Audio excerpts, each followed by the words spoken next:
મારું નામ છે દિનેરાસી ઝાલા, હું રાજકોટથી બિલોંગ કરું છું. હેલ્થ શેરિંગ એક હું આપીશ મારા ફેમિલીનું. મારા ફાધરની 4 વર્ષ પહેલા ડેથ થઈ ને તો એ બાય કેન્સર થયા હતા. પછી 1 વર્ષ પહેલા મારા કાકાને કેન્સર ડિટેક્ટ થયું. એટલે પછી અમે જાણ્યું કે આ કેન્સર કેમ વડીલો પાછી આપતું હોય ને એમ આવતું હતું. પછી અમે નક્કી કર્યું કે કંઈક આમાં કંઈક રિસર્ચ કંઈક ડૉક્ટરને બતાવીને જાણી. તો પછી મારા વડીલો પાછી અમારી પાસે કુંડલમાં 1000 વીઘા જગ્યા હતી. એટલે બધું પેસ્ટિસાઇડનો ઉપયોગ અમારે બહુ વધુ થતો. હું પોતે જ લેવા જતો, હું પોતે જ છંટકાવ કરતો, હું જ માર્કેટમાં બધું સેલ કરતો.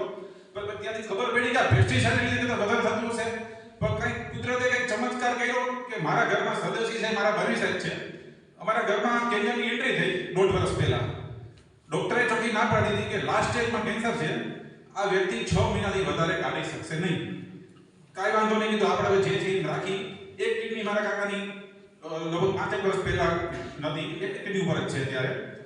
ડોક્ટરે કીધું કે 6 મહિનાની અંદર આ કેસ પેપ થઈ જશે, તમે ઘરે લઈ જાવ કે આમાં કંઈ થાય એમ છે નહીં. કાંઈ આપણે વાંધો નહીં, મેં લોકો સ્વીકારી લીધું કે હવે જે છે એ છે કુદરત ઉપર આપણે રાખી દીધું. દવા અને દવા ચાલુ હતી. દવાની જગ્યાએ ઘરમાં કેન્દ્રને કામ કર્યું. બિલીવ નહીં કરો, અમે લોકો માની લીધું કે 6 મહિના પછી મારા ફાધર પછી મારા કાકા હતા એમ કીધું કે હવે નહીં રે, આપણે માની લીધું કે ઘરમાં હવે નહીં હોય. કન્ટિન્યુ સદસ્યના અમે ફોન કરતા કે આમાં શું કરી. સદસ્ય એટલું અમને કહેતા કે તમે 11 અને 7 એ બે ચાલુ રાખજો, કેમ કે એને ડાયાબિટીસ પણ હતું. કુદરતી 6 મહિના પછી અમે અમદાવાદમાં પેટ સ્કેન કરાવ્યું રાજસ્થાન હોસ્પિટલની અંદર. ડોક્ટરે કીધું કે આ ચમત્કાર કહેવાય. ટોટલી અત્યારે નીલ છે, એક પરસ થઈ ગયો. તમે બિલીવ નહીં કરો તો ટકો કઈ નથી.